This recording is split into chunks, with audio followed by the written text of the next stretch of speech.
Welcome to COIS ADMN 1620, Introduction to Information Systems. This is Chapter 2, Organizational Strategy, Competitive Advantage, and Information Systems. Our learning objectives for this chapter are: discuss ways in which information systems enable cross-functional business processes and business processes for a single functional area. Differentiate between business process reengineering, business process improvement, and business process management. Identify effective IT responses to different kinds of business pressures. Describe the strategies that organizations typically adopt to counter Porter's 5 competitive forces. Chapter outline: 1. Business processes.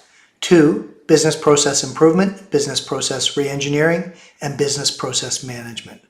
3. Business pressures, organizational responses, and information technology support. And 4. Competitive advantage and strategic information systems. The initial case in the text is the Toronto Raptors and Maple Leaf Sports Entertainment enhance the fan experience. The takeaways from this is that we want you to think about how interorganizational systems via apps are facilitating digital transformation, and how business process changes could improve your concert or sports experience. Again, these are excellent short answer questions that you may see in future testing. Business processes. We're going to talk about competitive advantage, cross-functional processes, and information systems and business processes. Competitive advantage. An organizational strategy is a planned approach that the organization takes to achieve its goals and mission statement. Competitive advantage is an advantage over competitors in some measure, such as cost, quality, or speed. It leads to control of a market and larger than average profits. Often, the effective use of IT, properly doing things that matter, is needed to operationalize the organization's strategy. So we are always looking in business for a sustained competitive advantage. We probably prefer, in general, not to compete on just cost, as that is a very quick way to have the entire industry chase you into a situation where you're not making very much profit at all because you're being as low cost as possible. Quality or speed of production or customer service or things like that are better ways to have a competitive advantage, and they may be more sustainable than competing on cost. Now, if you have a production advantage where you can create whatever it is you create at a lower cost than anyone else can, then that's a great way to compete. But if essentially you're producing a commodity, meaning that there are lots of other places that can produce a same product or similar products that the customer can interchange, and we're going to talk about Porter's 5 competitive forces a little later on. If the situation is that you're producing a commodity, you really don't want to compete on cost without some sort of competitive advantage to do so. Business processes. A business process is an ongoing collection of related activities that create a product or service of value to the organization, its business partners, and or its customers. A process has 3 elements: inputs, resources, and outputs.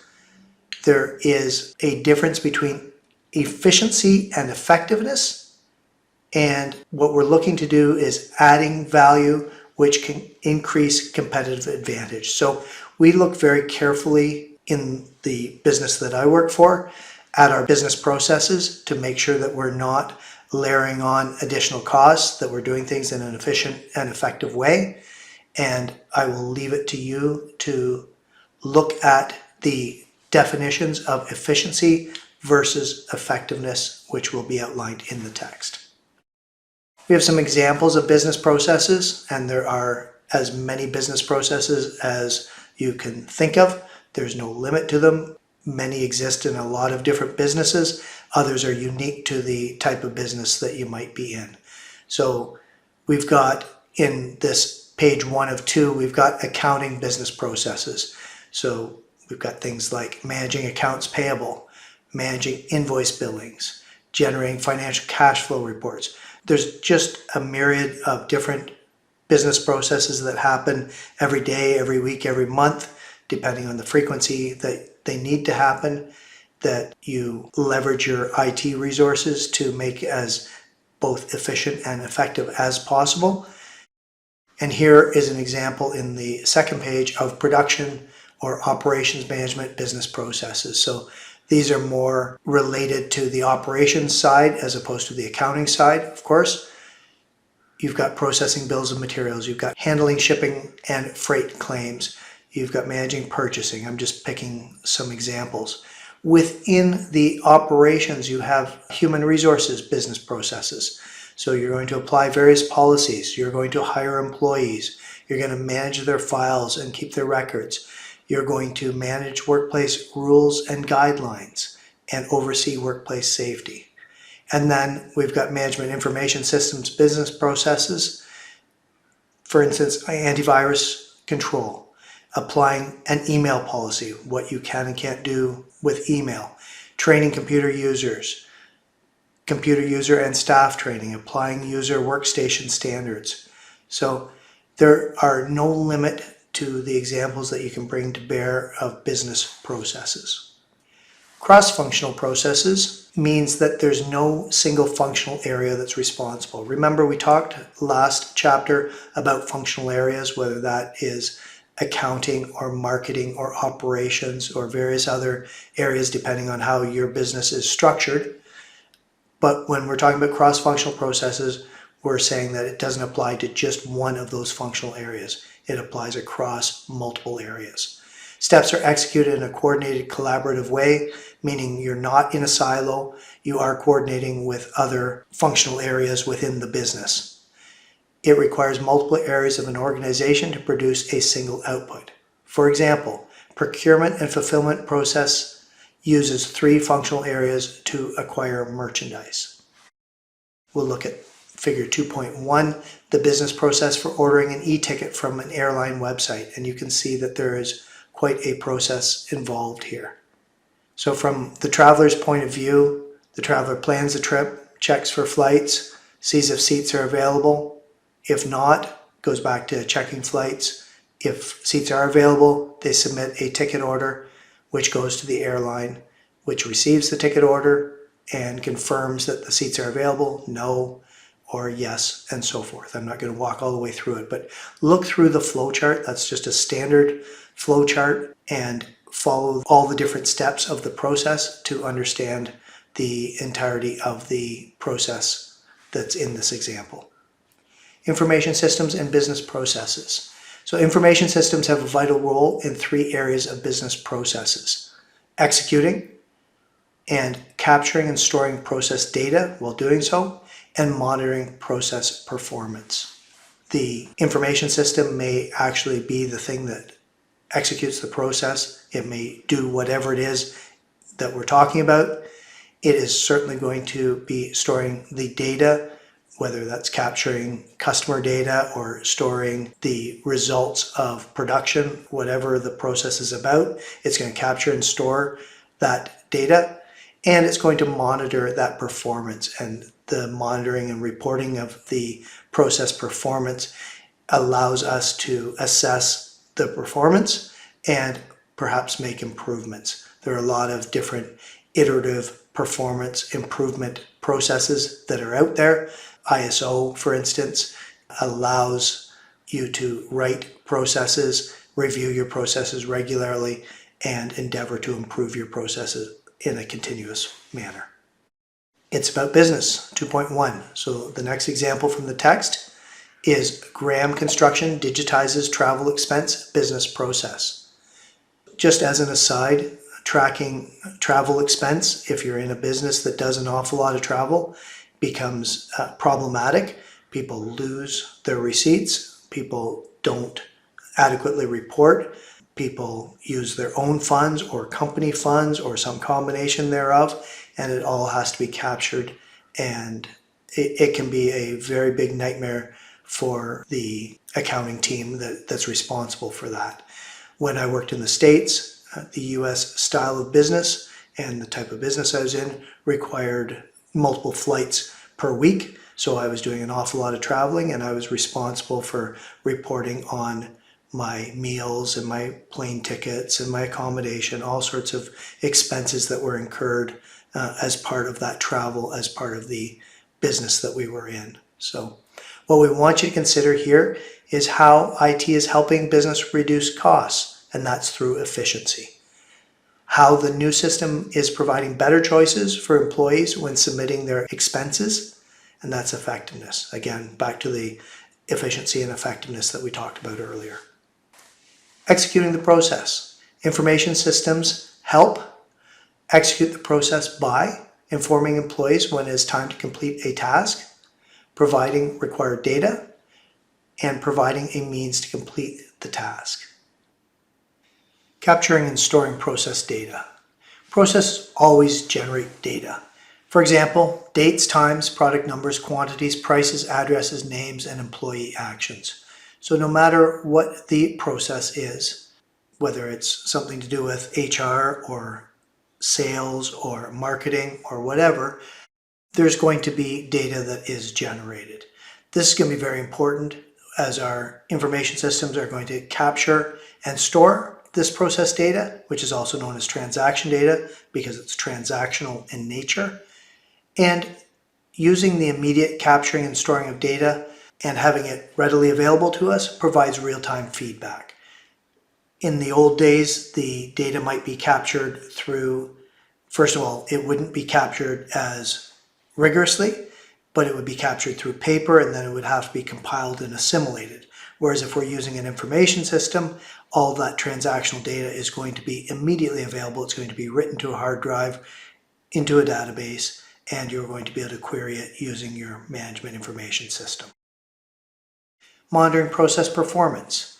Information systems evaluate information to determine how well a process is being executed. These evaluations occur at two levels: the process, meaning the process as a whole, and the instance, which is a specific task or activity. Monitoring identifies problems for process improvement. So the purpose of us monitoring this process is to be able to analyze the process and see how well it's being executed. And then we take that information and we attempt to incrementally improve that process. Business process improvement, business process reengineering, and business process management. We're going to talk about reengineering, improvement, and management. Measures of excellence in executing business processes include customer satisfaction, cost reduction, cycle and fulfillment time reduction, quality, differentiation, and productivity. These are all the key performance indicators that we would use to understand how well our business process is working. If we're getting feedback of positive customer satisfaction, then we're on the right track in some way. If, on the other hand, we're getting feedback that is negative customer satisfaction or customer dissatisfaction, then we have something that we need to look at and understand where we can improve. We're always, as accountants, we're always looking for cost reduction, which allows us more profit on the bottom line. Cycle and fulfillment time reduction means that we're making our widgets, gidgets, and gadgets more efficiently, and therefore, because we are able to make more per hour, we see a decrease in the cost of producing. We always want to have quality at a certain level, but if quality continues to go higher than that, that may be a way that we get a sustained competitive advantage. Differentiation, we're wanting to see the difference between us and something else so that we become identified ourselves individually, and again may get a competitive advantage from this. Productivity is a measure of some of the other elements combined. So productivity is improved when cycle and fulfillment time is reduced. Productivity may be improved by having less employees create the same amount of output. Business process reengineering. From Michael Hammer and James Champy in 1993, Reengineering the Corporation, Business Process Reengineering, or BPR, is a radical redesign of an organization's business processes to increase productivity and profitability.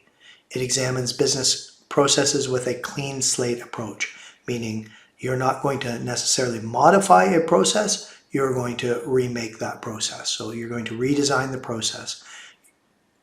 These people that engage in business process reengineering are often external to a company. They will come in, they will study how the company is working, and they will presumably bring with them experience from other companies and other processes within or sometimes without the industry, and they will say, no, we're going to do things this way, and they will change the way the business processes work. Business process improvement, or BPI, is a much more incremental approach. So I have been talking about business process improvement when I've been talking about continuous improvement. So it's an incremental approach to move an organization towards business process centered operations. It focuses on reducing variation in process outputs by identifying the underlying cause of the variation. So what does that mean? That means that when we see a variation in our outputs, whether that is in services provided or in goods created, we want to figure out why there's variation there. What is changing the quality of the part that we're producing? Why are they not 100% identical? Why is the service that we're providing not being accepted by some customers or not working as well for some customers as it is for others when we would expect that it would be exactly the same? So one of the popular methodologies for BPI is called Six Sigma, and you'll see people on LinkedIn with their different levels of Six Sigma certification. Six Sigma is statistically and data driven as a process, and what it does is review or limit mistakes or defects in manufacturing typically.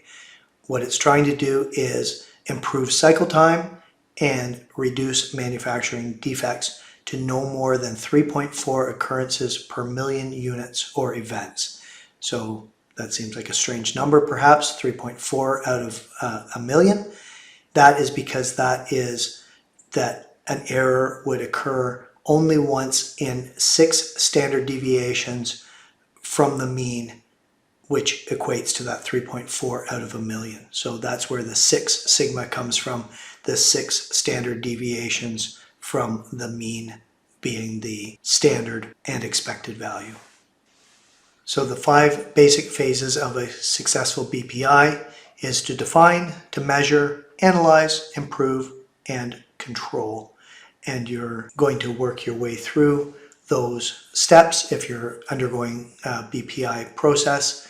And again, generally either there's going to be internal experts or there's going to be subject matter experts that are brought from outside to guide this process. So what are the differences between BPI and BPR? Business process improvement is a low risk and low cost approach. It's incremental change. It starts from the bottom up, it takes less time, and you immediately will have quantifiable results. You can see the difference, and you get your employees all trained in business process improvement. BPR, on the other hand, is a much more high-risk approach. It's probably undertaken when there's a bigger problem that needs to be solved at a much more severe rate than just improving the process incrementally. So it's a radical redesign. It starts at the top, meaning that you're looking at the entire company and you're working your way down into the processes from the top down to the bottom. It's very time consuming. It can have very overwhelming impacts, and it has a high failure rate because you're going to essentially redo all the processes in a radical way. So there is a good chance of failure with BPR. Now that's not to say necessarily that one is better than the other, but what you can say is that one or the other is probably more appropriate in a given circumstance. Business process management is a management system used to support continuous business process improvement initiatives for core business processes over time. So when you are talking about BPM, you have to have both process modeling and business activity monitoring. So you're going to model what your process is going to look like, and you're going to check and see how that is happening as the process continues. Business Process Management Suite is an integrated set of applications used for business process management. So there's an emerging trend of social business process management, which is to enable employees to collaborate across functions internally and externally using social media tools. It used to be that it would be a much more formal process, internal and not sort of exposed to social media, and there was probably a much more limited buy-in from employees under those circumstances. But if you allow people to use social media and express their opinion a little more freely, then presumably you're going to get better results. It's about Business 2.2, so BPR, BPI, and BPM at Chevron. What we want you to consider here is what were the issues that motivated Chevron to initiate business process reengineering, business process improvement, and business process management. How does that compare to recent organizational upheavals like those caused by the COVID-19 pandemic? Business pressures, organizational responses, and information technology support. So we're going to look at business pressures and organizational responses. Business pressures.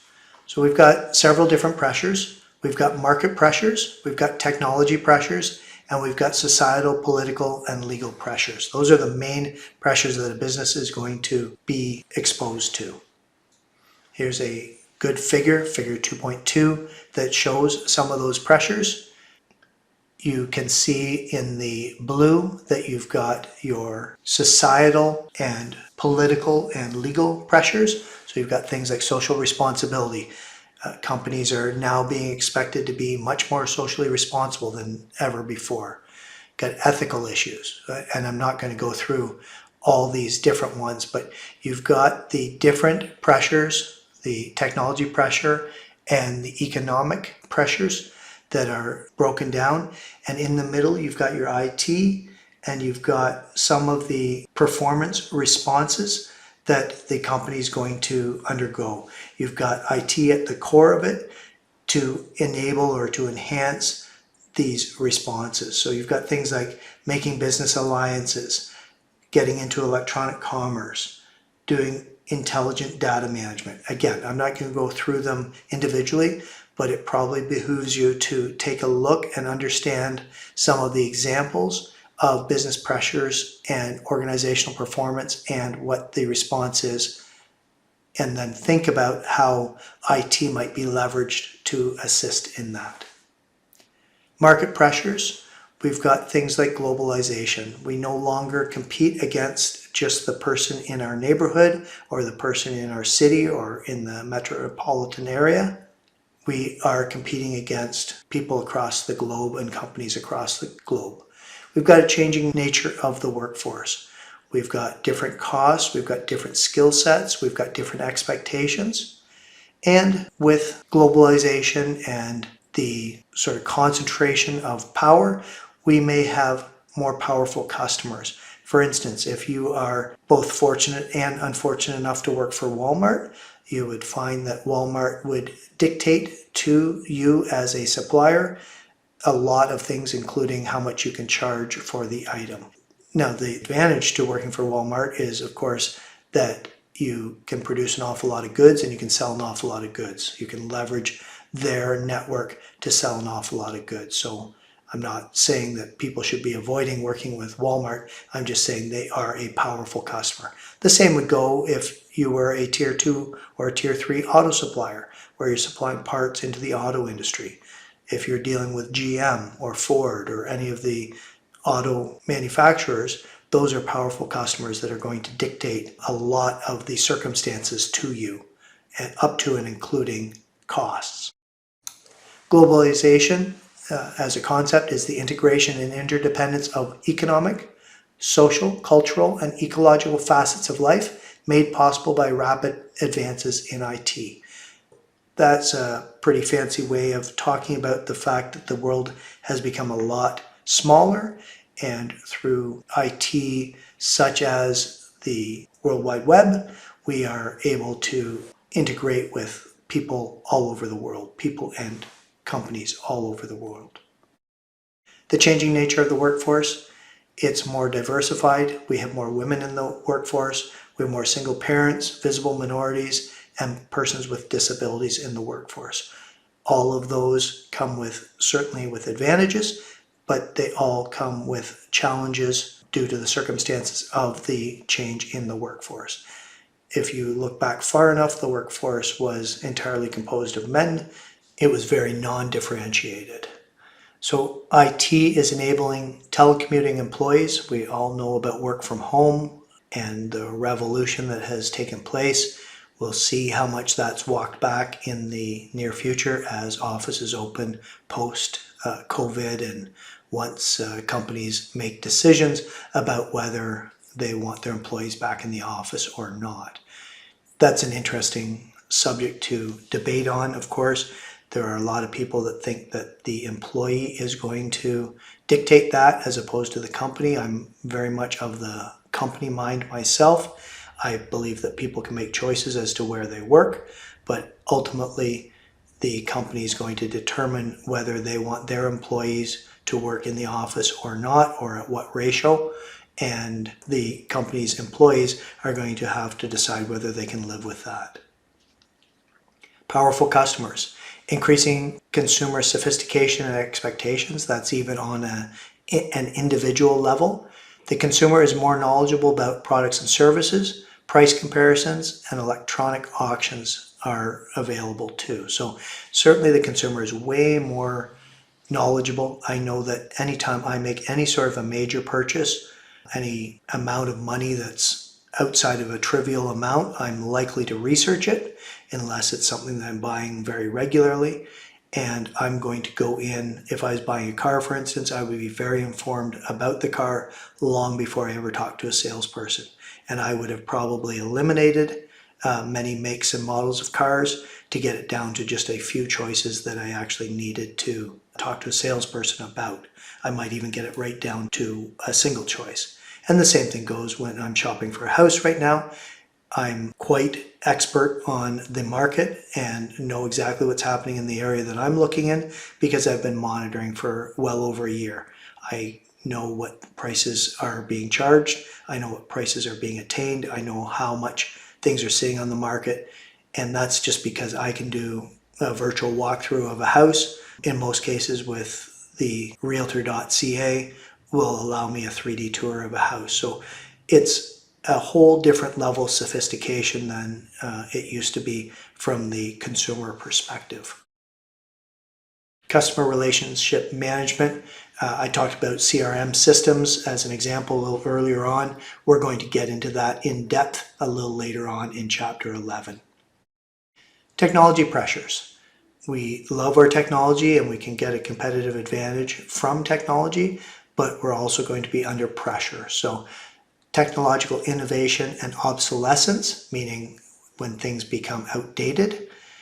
We have a rapid development of both new and substitute products and services. So the technological innovation continues at a very, very high rate in a lot of areas, and someone has to keep up with that, or you get into a situation where you're not using the most effective technology and you may find yourself losing a competitive advantage or giving a competitive advantage to a competitor. Obsolescence, there's cycle times, things just don't last that long. If you think of cell phones, for instance, you can think about how fast the new models come out. Now that's sort of a forced obsolescence by putting out new models just like cars are, but there are going to be, at certain points in time, there are going to be very large gains, for instance, going from 3G to 4G to 5G, those sorts of technological innovation that are going to make older technology obsolete very quickly. There's an information overload. There's vast stores of data, information, and knowledge. It's hard to manage data to make decisions. There's almost too much data in a lot of cases, so we need to have processes or equipment that will allow us to filter through to see the data in a way that we can make good decisions from it without being overwhelmed by it. Societal, political, and legal pressures. So companies have an increasing social responsibility. Companies are expected, in many cases, to be environmentally conscious. They're expected to be racially conscious. They're expected to be ethically responsible. So these are pressures that are put on companies, and the whole cancel culture is pervasive at this time. May apply in a good way to companies in that it causes them to do the right thing, or it is supposed to cause them to do the right thing. I mean, we always see the examples and the stories. I just watched a series called Dope Sick, which talked about the pharmaceutical company that developed and exploited OxyContin.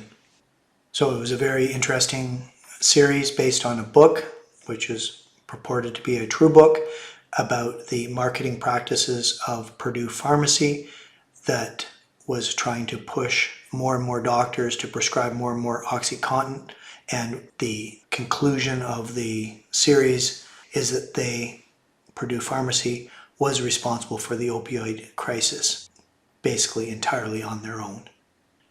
We do see companies that are not socially responsible, that are not ethically responsible, but these are pressures that companies do feel, and there is more and more transparency and more information available that people can understand what companies are doing, whether they're using child labor in another third world country or whatever practice that they're undergoing, and that can absolutely destroy a company if there's a revelation about some sort of wrongdoing. People will actually not buy their product if they have a choice of buying that product somewhere else. Social responsibility and philanthropy in business. So that's also another emerging trend, that part of their mission is to donate to a certain cause. So that's philanthropy. And there are some websites here as examples: Patients Like Me, Kiva, and Canadian Red Cross that you can take a look at, that are going to probably have sections on what they're doing for as part of their social responsibility and philanthropy. Social responsibility. Green IT.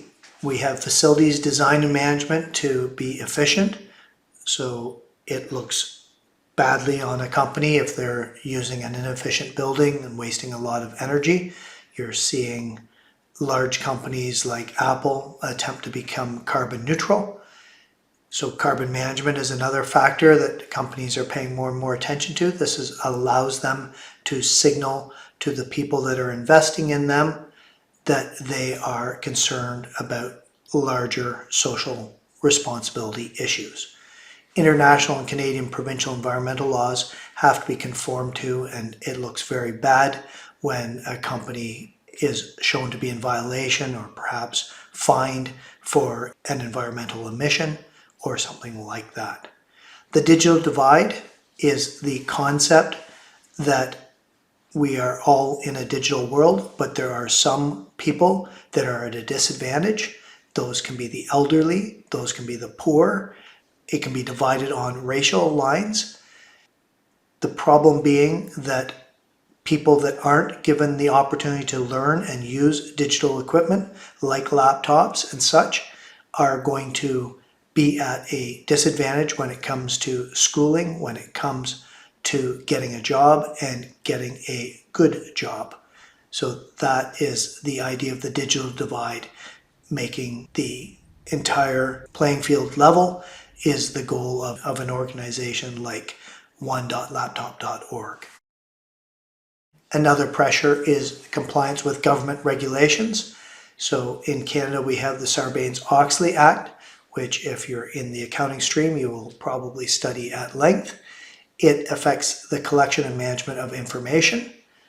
And then there is PIPEDA, which is the Personal Information Protection and Electronic Documents Act, which governs how we treat personal information and respect privacy. Protection against terrorist attacks. Information technology used to identify and protect against terrorists and cyber attacks. There's the Association of Certified Fraud Examiners, of which I am a member. There's Canada Border Service Agency that is attempting to protect our borders and keep us safe. There's the Department of Homeland Security's Office of Biometric Identity Management. So the Department of Homeland Security, it's important to note, is a U.S. department. It's a U.S. institution. These agencies are trying to protect our critical infrastructure and businesses and our economy through our businesses from cyber attacks. Ethical issues. There are general standards of right and wrong. There are issues around things like information processing activities, monitoring employee email, privacy of customer data. We see lots and lots of articles on a regular basis about either customer data or other sensitive data being lost or hacked or mistreated, such as being sold.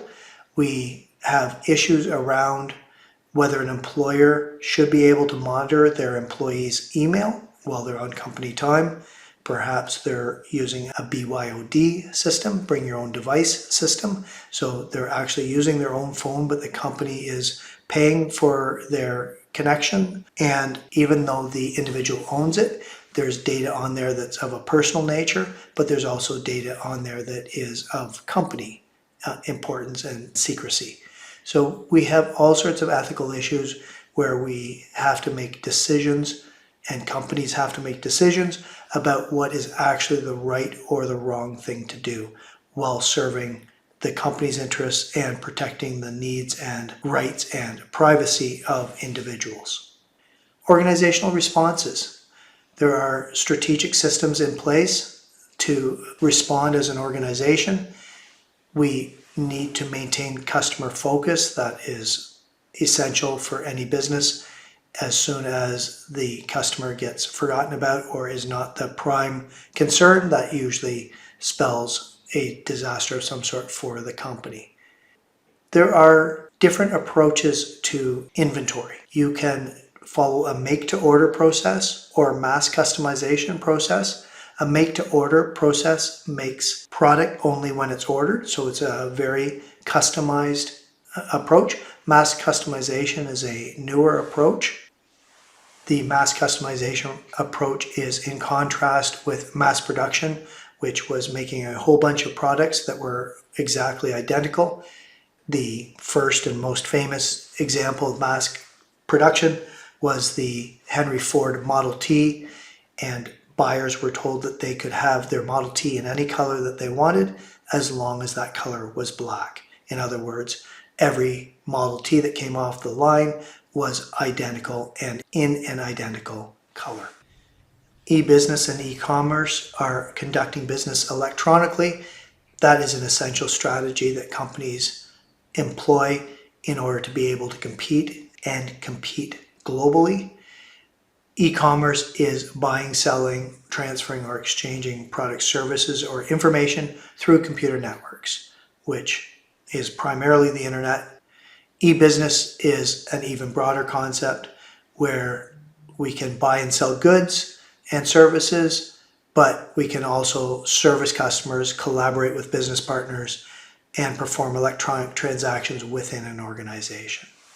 We're going to talk more about that in Chapter 7. It's About Business 2.3, Cruise Ships Embrace Technology.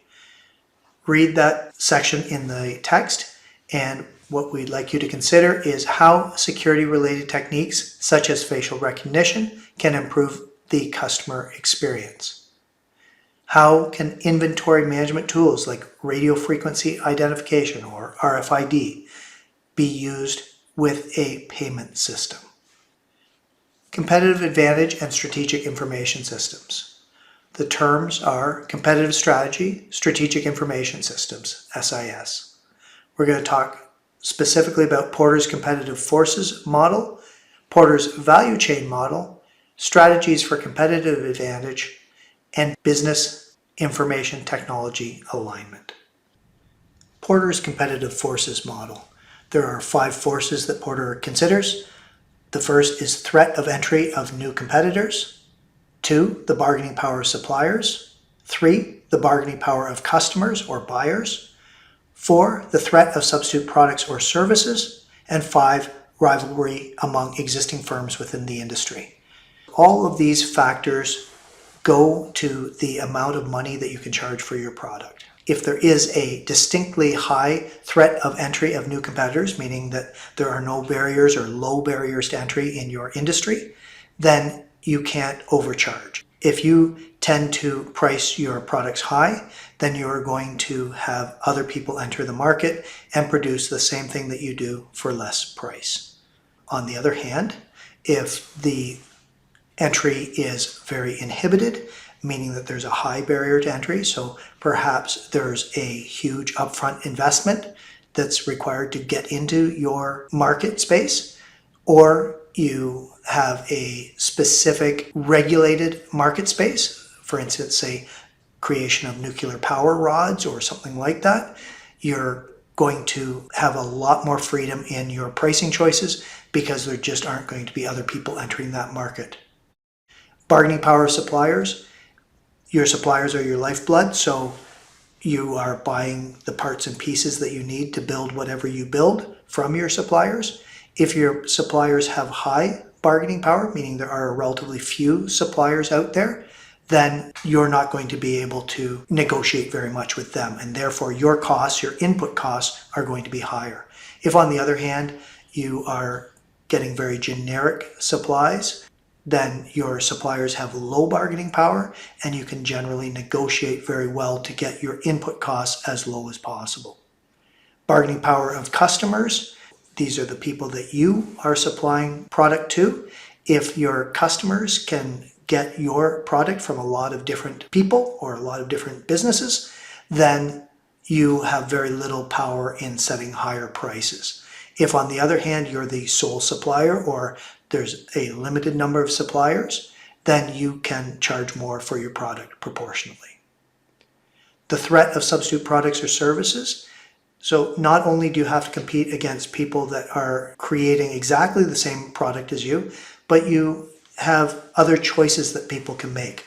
For instance, if you are a supplier of wood products and you are selling 2x6s to be used on a deck, for instance, then in that case, there is the possibility of using an alternate material, maybe the plastic decking material, as opposed to the wood. So if the price of wood goes up too high, then people will switch over to a different product. So that's a substitute product. Rivalry among existing firms within the industry mostly speaks to how competitive you are in terms of other firms in the industry. Perhaps your company split off a while ago and there's a group of people that used to work for your company that have started their own business, and maybe there is a fierce rivalry there. You tend to be more competitive with those people. And this is figure 2.3, Porter's competitive forces model. This is a pretty good representation of what we have just been talking about. Porter's value chain model. The value chain is a sequence of activities through which the organization's inputs are transformed into valuable outputs. Primary activities relate to production and distribution of products and services. Support activities support primary activities, contributing to competitive advantage. Figure 2.4, Porter's value chain model. So the entire figure is the value chain. On top, we have the support activities, things like procurement, administration and management, personnel recruiting, training, career development. And on the bottom half, we have the primary activities. These are the inbound logistics, the operations, the outbound logistics, marketing and sales, customer support. Primary activities. 5 primary activities for manufacturing are the inbound logistics or inputs, the operations, which is your manufacturing and testing, your outbound logistics, which is storage and distribution, marketing and sales, and services. Your support activities, there are 4 of them. They're the firm infrastructure, so accounting, finance, and management, human resources management, product and technology development, research and development, R&D, and procurement. Strategies for competitive advantage.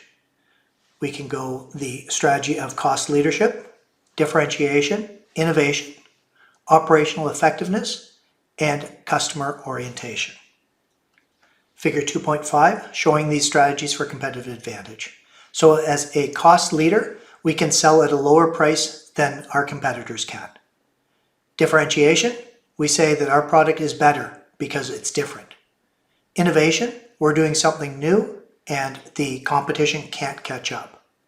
Operational effectiveness, I can do the same thing as you, but I can do it more efficiently.